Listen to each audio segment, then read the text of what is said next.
Nós somos a primeira igreja batista em Itapevi. Que a mensagem a seguir possa abençoar sua vida.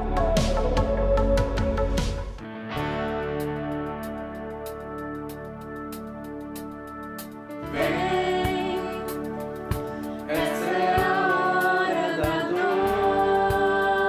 adoração.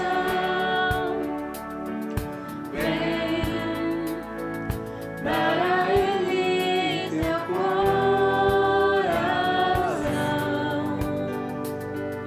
Vem, assim como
Agora nós vamos para o nosso momento de ceia, quando celebramos a morte e ressurreição de Jesus Cristo, quando nós celebramos a esperança que há em Cristo Jesus, quando nós celebramos o maior anseio que nós temos, que é de um dia estarmos com Ele.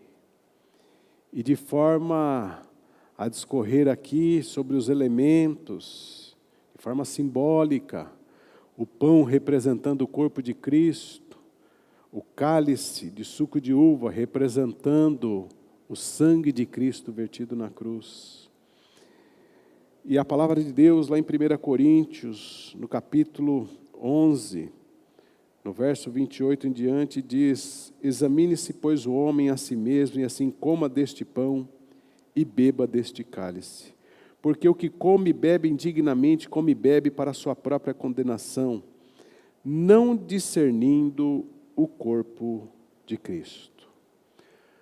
Nós que estamos na luz, nós que estamos em Cristo Jesus, discernimos aquilo que Deus tem para as nossas vidas.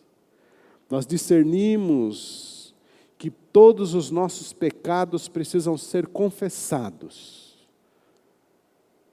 porque há perdão em Cristo Jesus quando nós nos arrependemos verdadeiramente. E aqui está simbolizando a maior riqueza também que uma pessoa possa ter, que é a salvação por meio da morte de Jesus Cristo na cruz. E a mensagem da cruz. Por isso eu te convido, você que está em casa, e se assim Deus nos permitir, será a última ceia celebrada só online. Nós teremos, a partir do próximo domingo, a celebração da nossa ceia, também presencial, com pessoas, com irmãos. No próximo mês, quero eu corrigir, em outubro, de forma presencial e com os irmãos em casa também. Mas que nós possamos tornar esse momento um momento de alegria, de celebração. Celebração do maior tesouro que uma pessoa possa receber, que é a graça salvífica por meio da morte, derramamento de sangue para perdão dos nossos pecados, a morte de Cristo e derramamento do sangue de Cristo para perdão de todos os nossos pecados e da vida eterna que nos foi proporcionada e que está representada aqui pelo corpo e pelo sangue de Cristo vertido na cruz. Vamos orar. Vamos para um momento de reflexão, para um momento de introspecção, para um momento de confissão de todos os nossos pecados. Porque para nós que estamos em Cristo Jesus, não há pecado que não consiga o alcance do perdão de Deus. Todos os pecados, quando confessados, de forma verdadeira, com arrependimento, a graça de Deus é derramada sobre as nossas vidas e o perdão é concedido. Nessa oração que nós possamos confessá-los e buscar essa graça e o perdão de Deus para as nossas vidas. Pai, em nome de Jesus, estamos nós aqui celebrando a morte e ressurreição, com alegria, com esperança, sabedores que a vitória que foi alcançada por Jesus Cristo, por meio da sua morte e ressurreição, foi para que nós pudéssemos ser alcançados, ó Senhor, para que pudéssemos ser reconciliados contigo. Por isso, Pai, em nome de Jesus, nós confessamos diante do Senhor que somos falhos, pecadores que buscam a Tua graça, por meio do arrependimento, por meio da morte de Jesus Cristo na cruz, pelo sangue vertido por todos os nossos pecados que já foram cometidos, por aqueles que estão sendo cometidos e pelos pecados que serão cometidos. Mas há um detalhe: tem que haver arrependimento, Senhor, para que haja perdão. Que assim seja as nossas vidas, ó Senhor, uma vida contrita, uma vida derramando-se, Senhor, diante de Ti, em todos os sentidos, se arrependendo de todos os nossos pecados. E nós os confessamos diante do Senhor. Que a Tua graça nos alcance, que a Tua misericórdia e o Teu perdão nos alcance, Senhor. Essa é a nossa oração, em nome de Jesus. Amém.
Que você na sua casa possa celebrar, nesse momento, o comer do pão e o beber do cálice.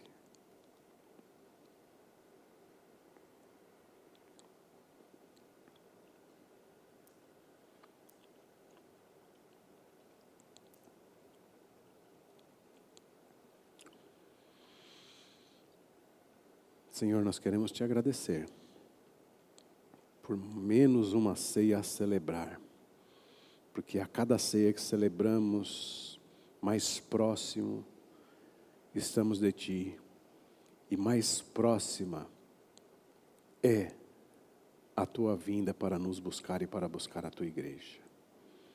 Por isso nos ajude nessa caminhada que não é fácil e não tem sido fácil nessa geração.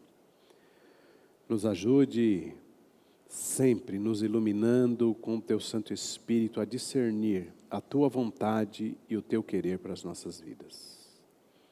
Nos abençoe nessa semana, nos fortaleça. Diante dos desafios que nós temos, essa é a nossa oração, em nome de Jesus. Inimigo eu fui, mas Teu amor lutou por mim. Tu tens sido tão, tão bom pra mim. Não tinha valor, mas tudo pagou por mim.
pra me encontrar. Derruba as muralhas, destrói as mentiras pra me encontrar.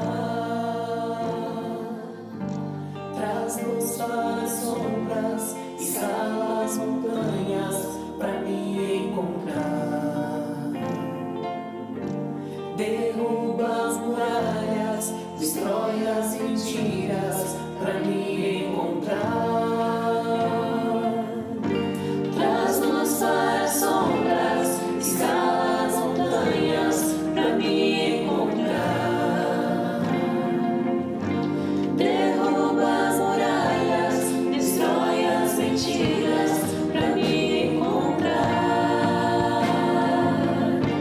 Traz luz para as sombras, escala as montanhas pra me encontrar.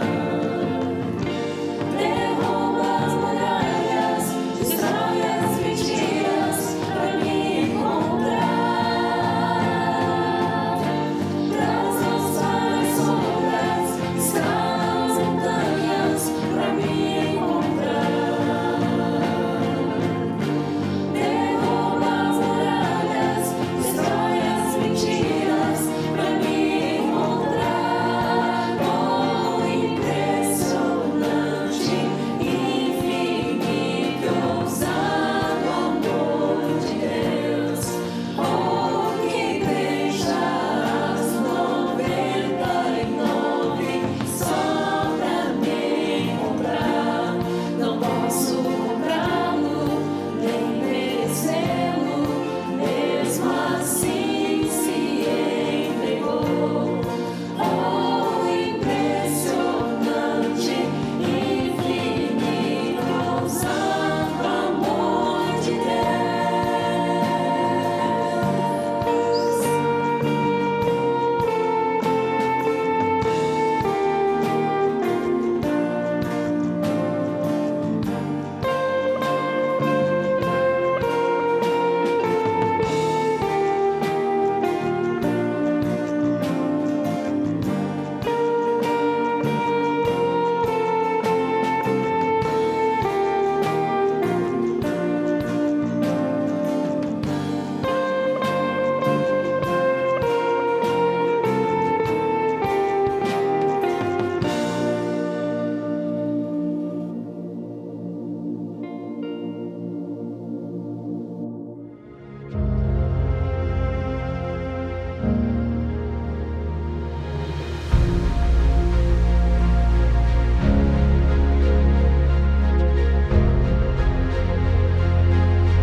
Bom dia, que a graça de Jesus Cristo esteja sobre a sua vida. Quero lembrá-los que no próximo domingo estaremos retornando com o nosso culto presencial. Antes de entrarmos na palavra, quero convidar você a orar comigo. Amado Pai, nós queremos pedir mais uma vez a Tua graça, misericórdia sobre nossas vidas. Agora, Senhor, que estaremos refletindo a partir da Tua palavra, pedimos que Teu Espírito nos conduza para que possamos aprender, compreender aquilo que o Senhor tem a nos dizer neste dia. Deus, peço que faça de meus lábios os Teus lábios, para que a Tua voz seja ouvida através de mim. Diminua eu, cresça o Senhor, em nome de Jesus. Amém. Neste mês de setembro, estamos iniciando a série Trabalhando com Deus Não Pega Bem. Nosso objetivo, através dessa série, é mostrarmos o que não pega bem fazermos como cristãos, mas também mostrarmos o que devemos fazer como cristãos. O tema desta primeira mensagem é ser corrupto. Portanto, trabalhando com Deus não pega bem ser corrupto. Acredito que vivemos uma realidade assustadora em nosso país. Somos 86% de cristãos no Brasil, somando católicos, protestantes e evangélicos. Contudo, vivemos em um país onde a corrupção tem sido normatizada, inclusive pelas lideranças religiosas de nosso país, como podemos ver estampados nas diversas manchetes de nossos meios de comunicação. Eu vou destacar algumas delas. Manchete do G1, por Ana Paula Santos, Rio de Janeiro, 27/8/2020. Acusada de mandar matar o marido, a pastora Flor de Lis convoca fiéis para o culto e diz que já já tudo vai ser esclarecido. Investigações sobre a execução do pastor Anderson do Carmo sugerem que a deputada usa a imagem de religiosa como fachada. Pessoas próximas à família definiu a parlamentar como psicopata gananciosa. Manchete do UOL, data de 22/8/2020. O padre Robson de Oliveira Pereira, de Goiás, é investigado por supostamente praticar crime de lavagem de dinheiro, de acordo com a reportagem publicada hoje pela revista Época.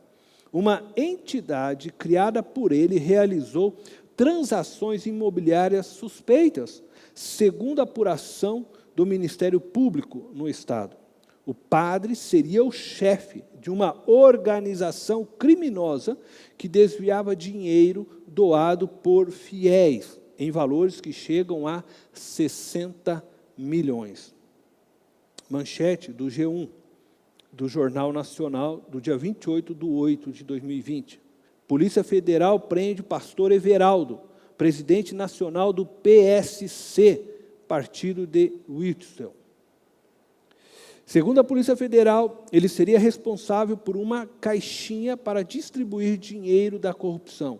Ao todo, a operação da Polícia Federal prendeu 13 pessoas. Manchete do UOL, em parceria com a revista Piauí, por Fábio Pontes, dia 4 de dezembro de 2019. Conversão na fé ou na marra? Diante da ameaça de facção criminosa no Acre, integrantes de grupo rival têm de optar entre aderir a invasores ou entrar para igrejas evangélicas. Quer dizer, a facção Comando Vermelho e a Bonde 13 ameaçavam pessoas, ou se convertiam, ou elas seriam mortas. A causa destas manchetes estarem estampadas nas mídias de nossos dias não foram motivadas por uma perseguição aos cristãos devido sua conduta moral e ética ilibada, sem mancha.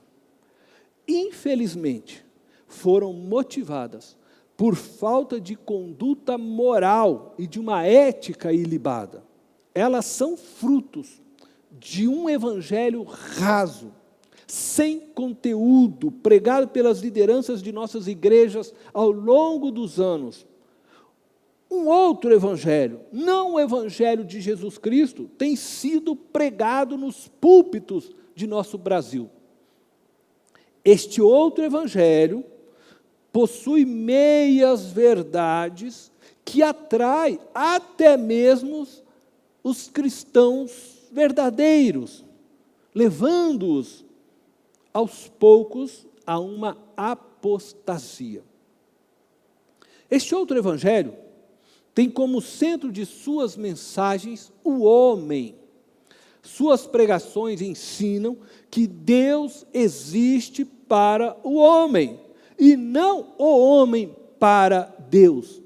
Ensinam que Jesus morreu na cruz para que elas tenham uma vida abundante e feliz neste mundo transitório. Mas Jesus disse aos seus discípulos: renunciem tudo e me sigam. Não ajuntem tesouros na terra. Este outro evangelho, que não é o evangelho de Jesus, tem propagado uma mensagem triunfalista e fascista, carregada de ódio e ambição maligna, ensinando que nós cristãos iremos mudar o mundo e que devemos tomar posse do poder espiritual e estatal, obrigando, através deste poder, outros a abraçarem a nossa fé e valores. Recentemente, tentaram impor a uma criança de 10 anos o peso de se tornar mãe de uma criança gerada pela violência sexual cometida a ela ao longo de 8 anos aproximadamente de sua vida. E o fizeram pautados em seu legalismo religioso, como faziam os fariseus. Estavam dispostos a sacrificar a vida de uma criança de 10 anos, quando Deus clama por misericórdia e não sacrifícios.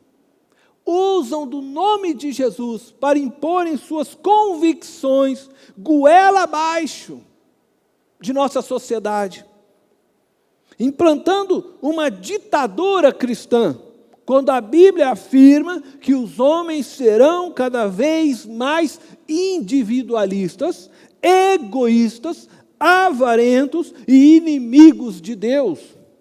A Bíblia também nos ensina que o espírito do anticristo já opera neste mundo, preparando-o para a manifestação do mal e o cumprimento da palavra de Deus.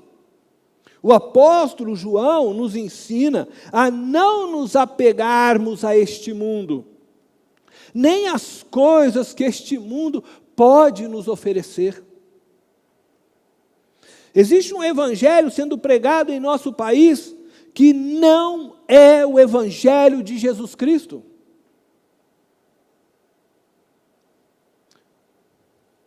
Este outro evangelho é um evangelho corrompido e que tem produzido um cristianismo no Brasil corrompido, distorcido de sua verdade.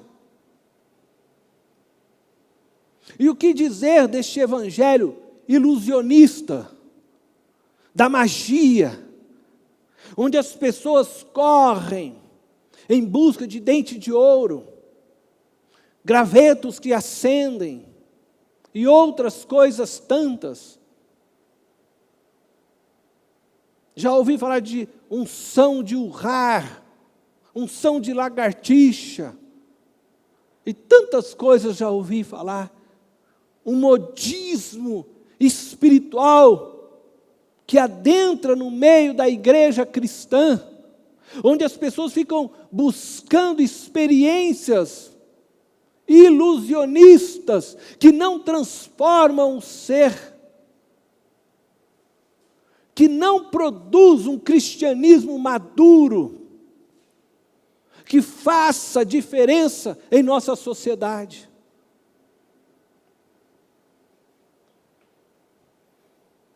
E é por isso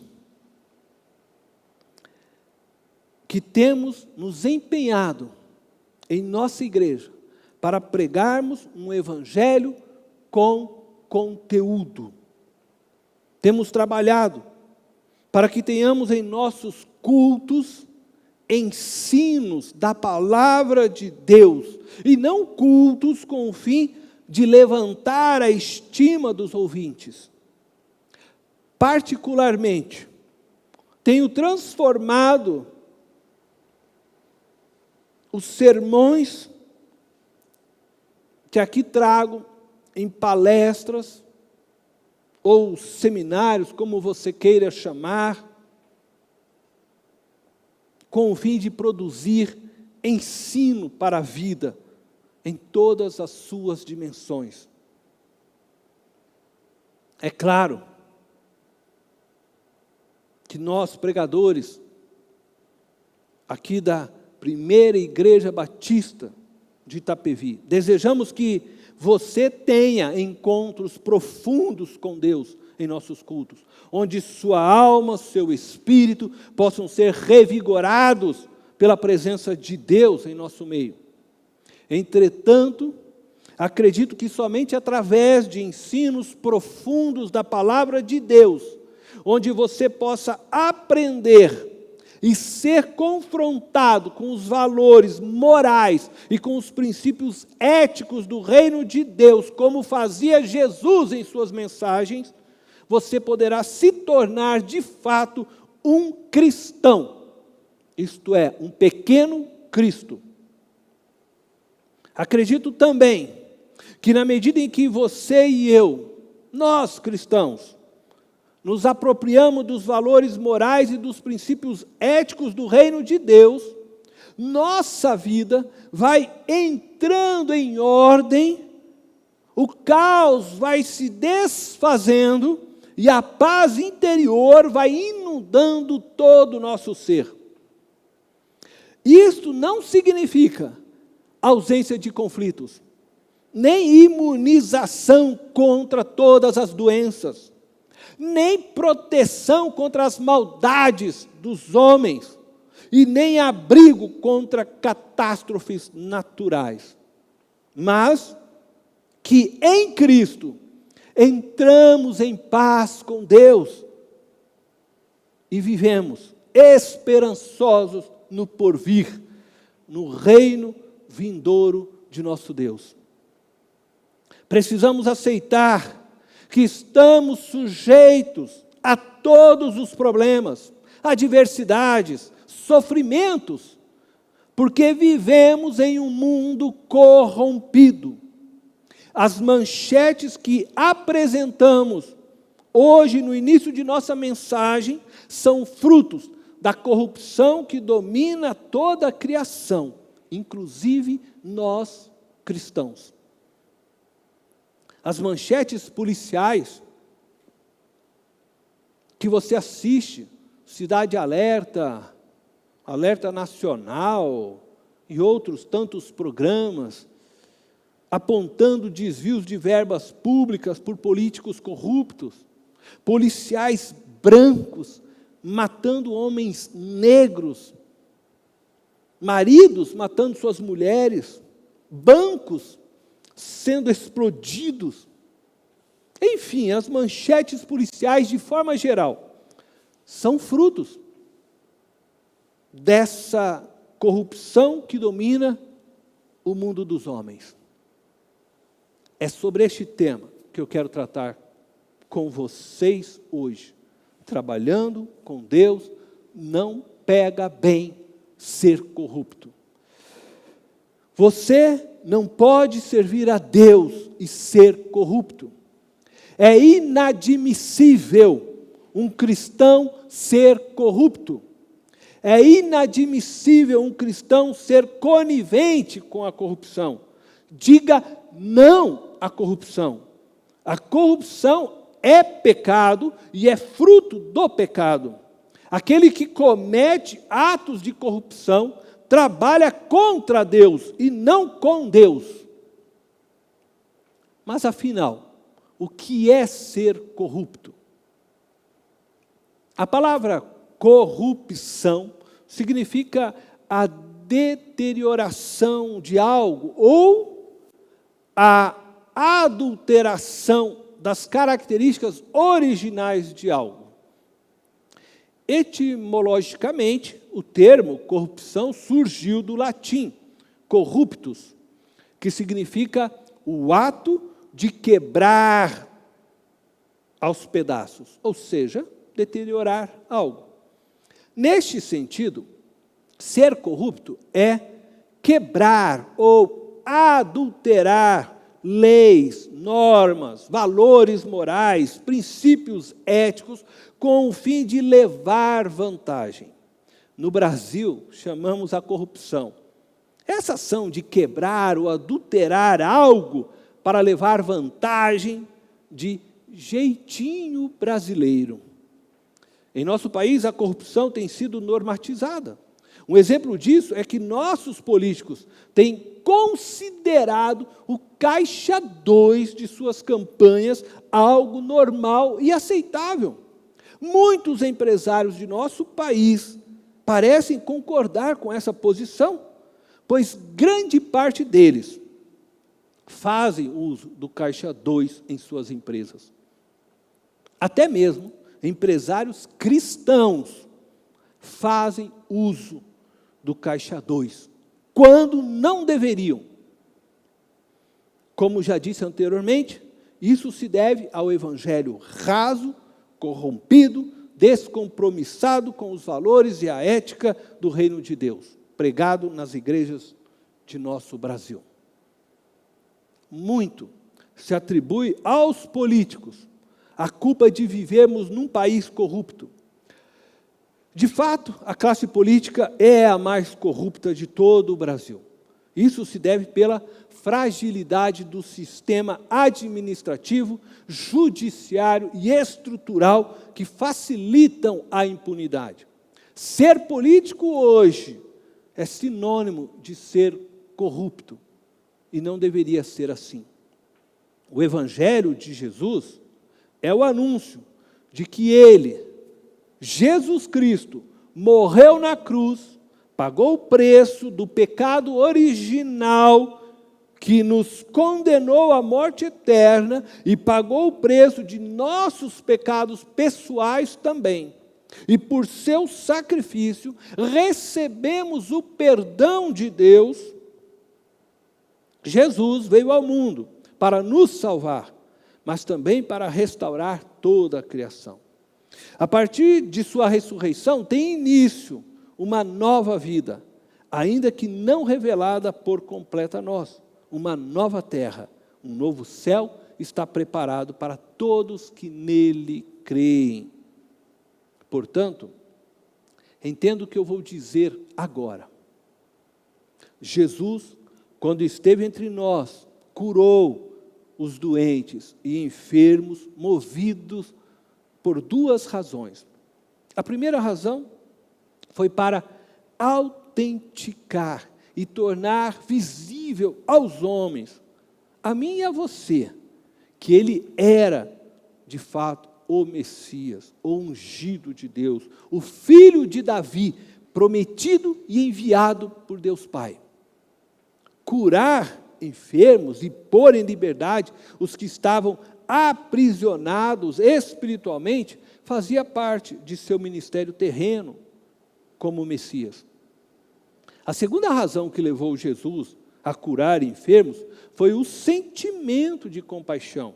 Muitas vezes, Jesus, vendo a dor do ser humano, se compadeceu e curou suas feridas. E algumas vezes, até ressuscitou alguns que haviam morrido. afirmar hoje, neste tempo presente, neste mundo transitório em que vivemos, cujas nossas vidas não passam-se muito dos 100 anos, que Jesus, na cruz, morreu para nos salvar, curar os doentes, expulsar demônios, promover prosperidade pessoal, restaurar casamentos, promover a sua carreira profissional, é pregar um evangelho distorcido, corrompido.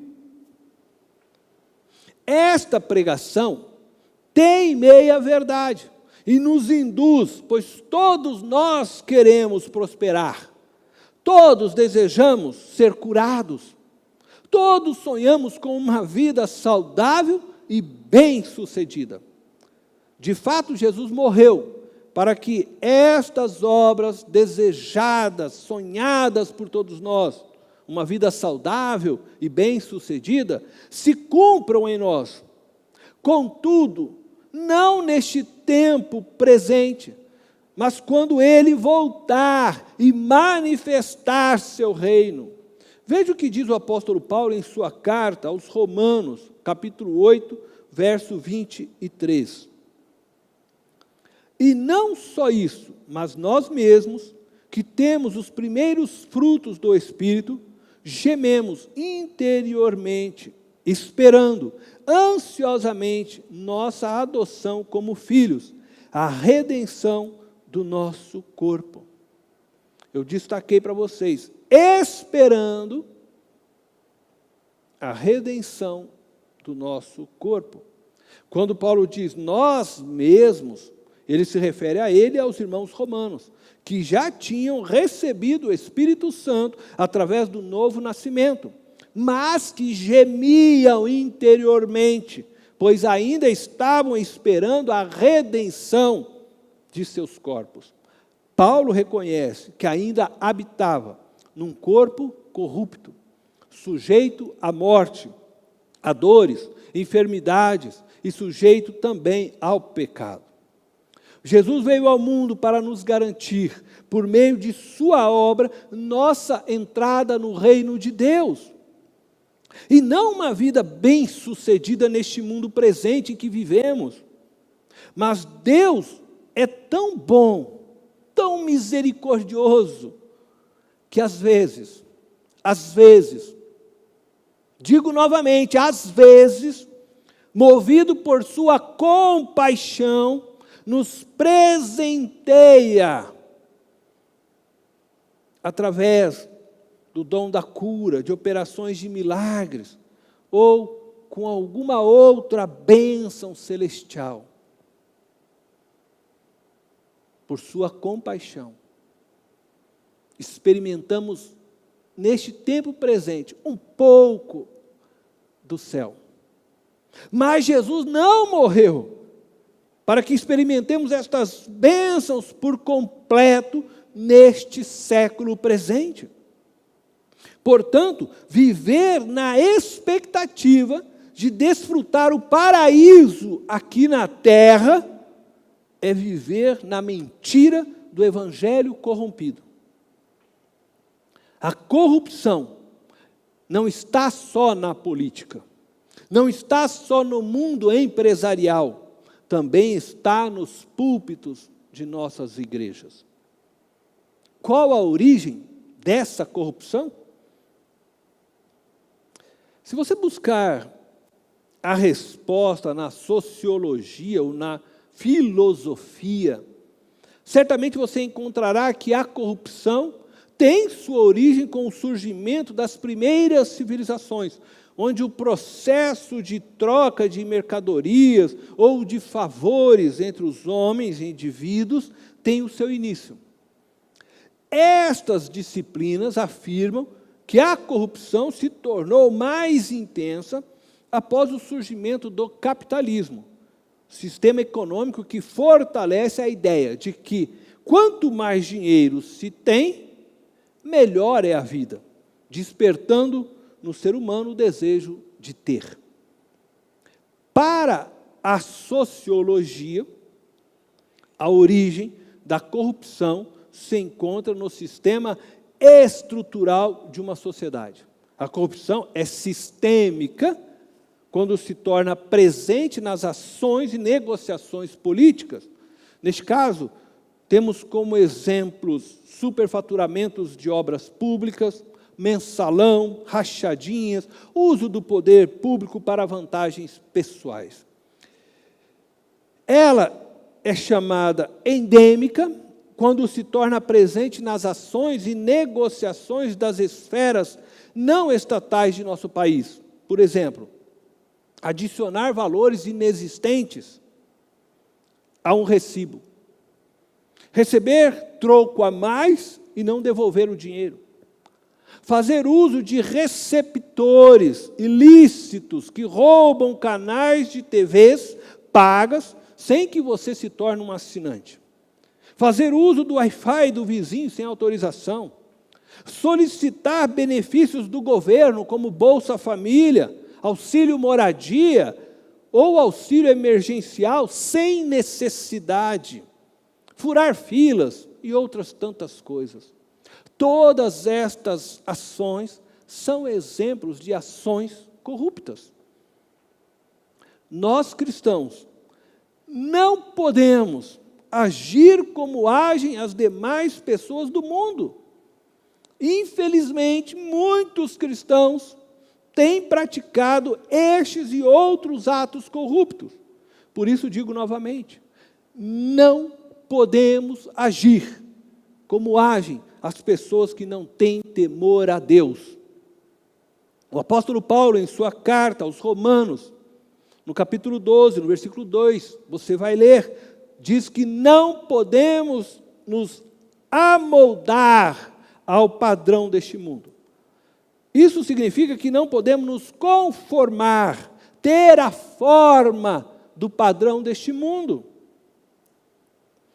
É inadmissível sermos corruptos. Não podemos justificar ações corruptas com justificativas de que algo é caro para o meu padrão e eu não posso pagar, por isso eu compro sem nota, por isso eu compro de uma forma ilícita. Não podemos nos justificar dizendo de que não vai fazer falta para o outro, ou ainda de que todo mundo faz, como se isso tornasse a corrupção legítima. Lembre-se, Deus tudo vê. Ele vê o que você está fazendo. Você irá responder a Ele pelos seus atos. Com relação à origem da corrupção, nós cristãos, fundamentados na palavra de Deus, afirmamos que ela tem sua origem no Éden.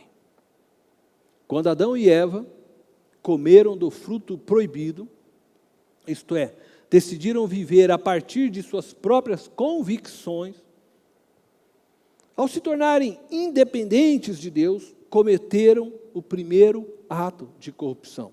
O ser humano, que havia sido criado perfeito por Deus e para a glória de Deus, se desviou de seu propósito original, quebrando sua relação com Deus.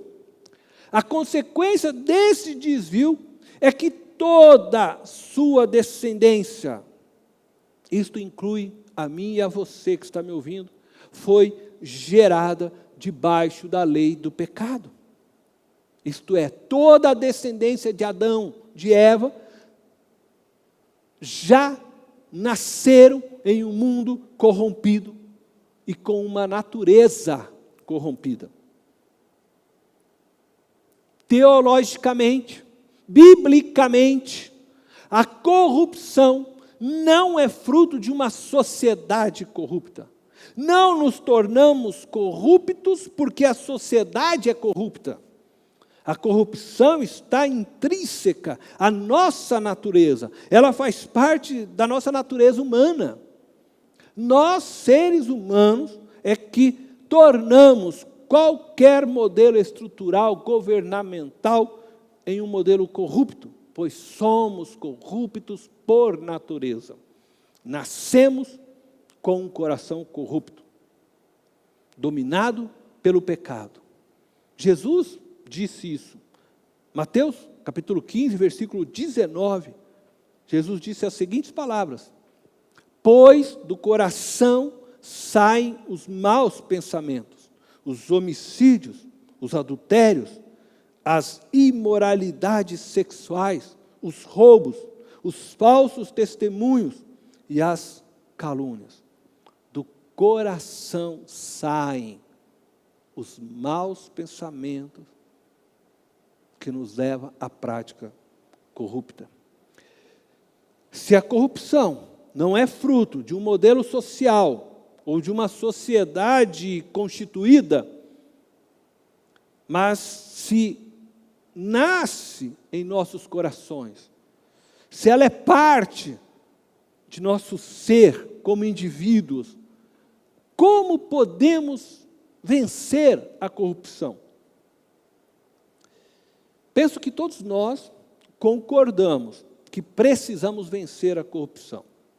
Ela destrói toda a sociedade, toda a vida existente ao seu redor. A corrupção, ela faz com que haja menos dinheiro para a saúde, elevando o número de mortos por falta de tratamento adequado. A corrupção, ela faz com que haja menos dinheiro para o saneamento básico. Sem saneamento, mais pessoas adoecem e morrem por não encontrarem tratamento adequado. A corrupção também tira dinheiro da educação, roubando a oportunidade de pessoas se desenvolverem e se qualificarem para o mercado profissional. Ela toma a terra dos índios, ela destrói a floresta, enfim, a corrupção ela rouba a qualidade de vida e promove a morte de todos os brasileiros que dependem da ajuda do Estado. Considerando que a corrupção não é sistêmica, mas é pessoal, e está atrelada à nossa natureza humana caída, ela só pode ser vencida através de uma total rendição ao senhorio de Jesus Cristo. Em outras palavras, ela só pode ser vencida com a conversão dos seres humanos a Jesus. Somente quem nasceu de novo e, consequentemente, recebeu o Espírito Santo de Deus pode frear o pecado existente dentro de si. Vivendo dessa forma, não mais em busca de vantagens pessoais, mas trabalhando para que todos alcancem vantagens. Esse frear exige de nós, cristãos, esforço e disciplina espiritual para vivermos uma vida santificada, pois ainda vivemos presos à natureza pecaminosa e precisamos torná-la morta todos os dias de nossas vidas. O apóstolo Paulo escreveu esta verdade em sua carta aos Romanos, no capítulo 6, versos 11 e 12. Diz: da mesma forma, considerem-se mortos para o pecado, mas vivos para Deus em Cristo Jesus. Portanto, não permitam que o pecado continue dominando os seus corpos mortais, fazendo que vocês obedeçam aos seus desejos. Paulo, no verso 11, diz: considerem-se mortos para o pecado, mas vivos para Deus, em Cristo Jesus. O apóstolo se refere a um posicionamento que eu e você precisamos tomar. Uma apropriação, mediante a fé, de um novo estado de vida. E uma vez que me aproprio pela fé de que estou morto para o pecado e vivo para Deus, Paulo conclui no verso 12, dizendo: portanto, não permitam que o pecado continue dominando os seus corpos mortais. E o verbo permitir, no grego, é a palavra basileueto, de basileuo, significa deixar reinar, ou reine. Essa palavra aponta para a ação que precisamos tomar para que o pecado não nos domine. O que nos indica que não ficamos livres de sua ação em nós. Por isso digo que para frearmos o mal e a corrupção, precisamos nascer de novo e sermos revestidos do poder do Espírito Santo. E somente pela força de Deus operando em nós, podemos vencer o desejo de nos corrompermos, que nada mais é do que o egoísmo operando em nosso ser. Precisamos do poder de Deus para vivermos de forma a tornar as obras da carne mortas em nossas vidas. De forma prática, a corrupção só será vencida se você não se deixar ser dominado pelo desejo de levar vantagem. Você precisa parar de furar fila, de fazer caixa 2, de levar o troco a mais para casa, de roubar o sinal de TVs pagas, de subornar e aceitar suborno, de comprar sem nota fiscal, de mentir na declaração do imposto de renda e outras muitas atitudes corruptas. O fim da corrupção começa em você. Faça a sua parte.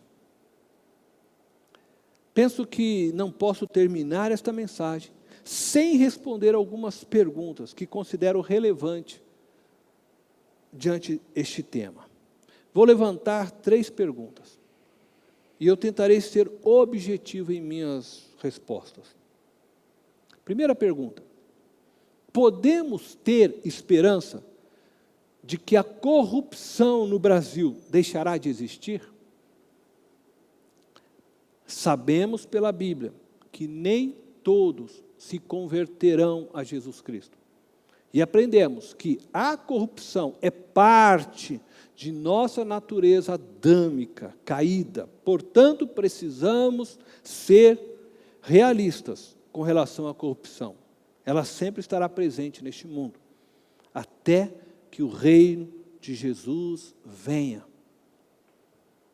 Segunda pergunta: o que podemos fazer para frear a corrupção em nosso país, uma vez que ela sempre estará presente? Eu vou responder essa pergunta apresentando 4 passos, 4 propostas que considero necessárias para frearmos a corrupção no Brasil. O primeiro passo para frearmos a corrupção começa em nós. Como já afirmamos anteriormente, você cristão, e mesmo você que não é cristão, mas que deseja por fim a corrupção deste país, precisa fazer a sua parte. A corrupção termina em você. Não se deixe ser induzido por ela. Não passe ela adiante. Não se associe a ela. O segundo passo para frearmos a corrupção é a criação de leis justas. Para isso, precisamos eleger pessoas que estejam engajadas neste objetivo. A lei de Moisés servia para conter o mal. As leis de nosso país, as leis de nosso município, têm esse fim. Elas são uma necessidade, devido ao fato de nós, seres humanos, termos uma natureza pecaminosa. O terceiro passo para frearmos a corrupção é fazer as leis serem cumpridas. Precisamos que as leis sejam para todos. Não adianta ter lei se elas não vigoram, se elas não são obedecidas. E precisamos fazer com que a lei seja para todas e cumpridas por todos, sem distinção de classe social, raça, religião, sexo ou qualquer outra coisa. As leis devem proteger todos os seres humanos igualmente, e não um grupo de seres humanos. O quarto passo para frearmos a corrupção é acabar com o foro privilegiado. O foro privilegiado visa proteger os políticos, quebrando o princípio bíblico de igualdade de todos os seres humanos. Diante de Deus, todos serão julgados e pesados na mesma balança. E assim deve ser em nosso mundo. Terceira pergunta: como devemos reagir diante as autoridades corruptas de nosso país? Infelizmente, em nossos dias, temos visto um comportamento nocivo e totalmente antibíblico por parte daqueles que se dizem cristãos no trato com as autoridades governamentais. É comum vermos nas redes sociais cristãos e até pastores xingando e fazendo uso de termos pesados para atacarem políticos e autoridades de nosso país. Nós, cristãos, devemos respeito a toda autoridade. Precisamos honrar todas as pessoas que foram colocadas sobre nós e orarmos por elas.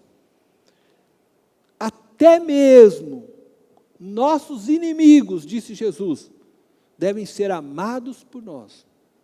Devemos respeito, mesmo se não concordamos com suas posições e postura. O fato de respeitarmos as autoridades, de devermos a elas honra, não nos impede de contestá-las. Devemos, se necessário for, contestar nossas autoridades, mas com respeito. Não podemos usar a mídia para faltar com respeito às autoridades que estão acima de nós. Não podemos desejar a ruína de nossas autoridades. Não devemos desejar o mal a ninguém, mas devemos orar por elas, se desejamos alcançar paz em nosso país. Assim diz a Bíblia.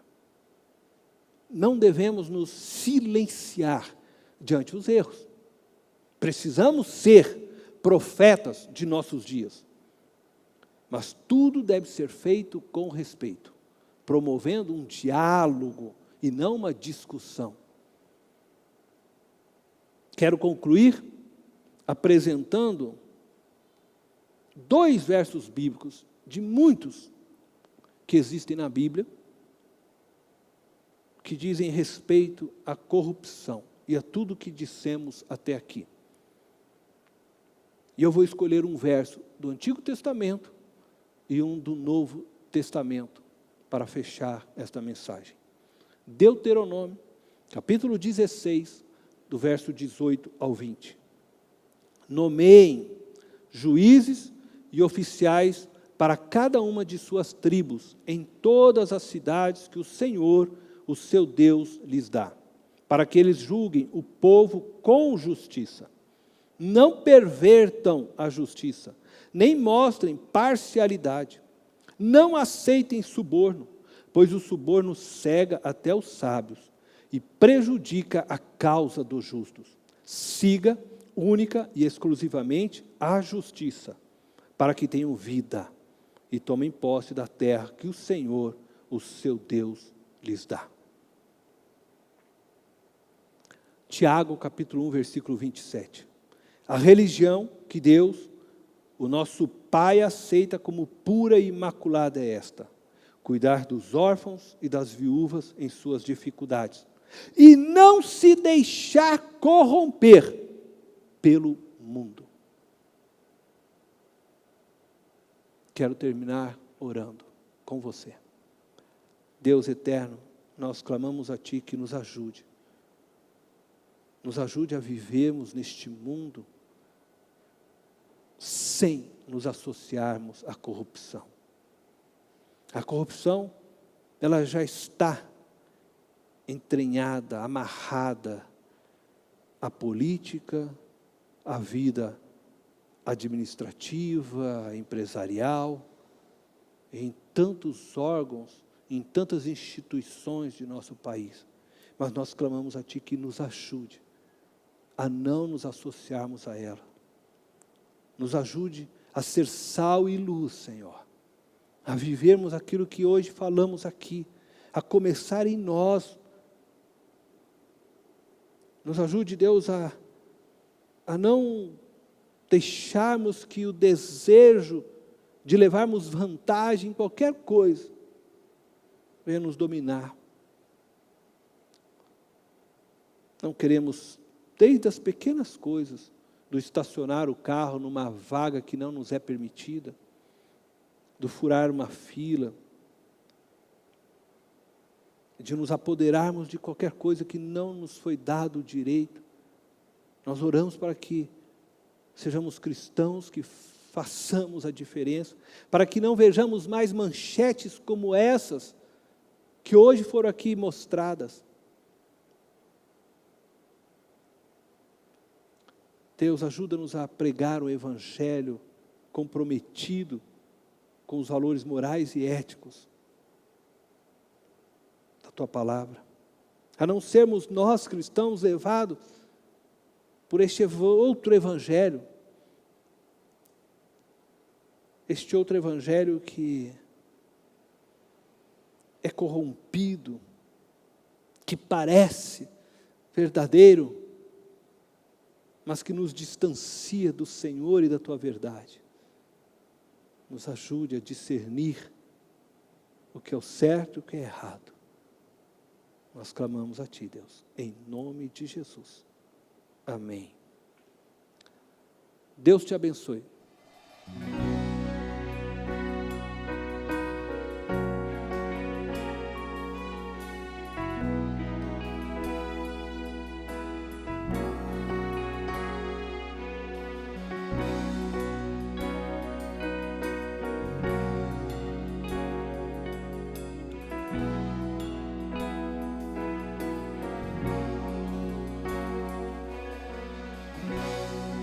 A Ti eu vou clamar.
Esta foi mais uma mensagem especial da Primeira Igreja Batista em Itapevi.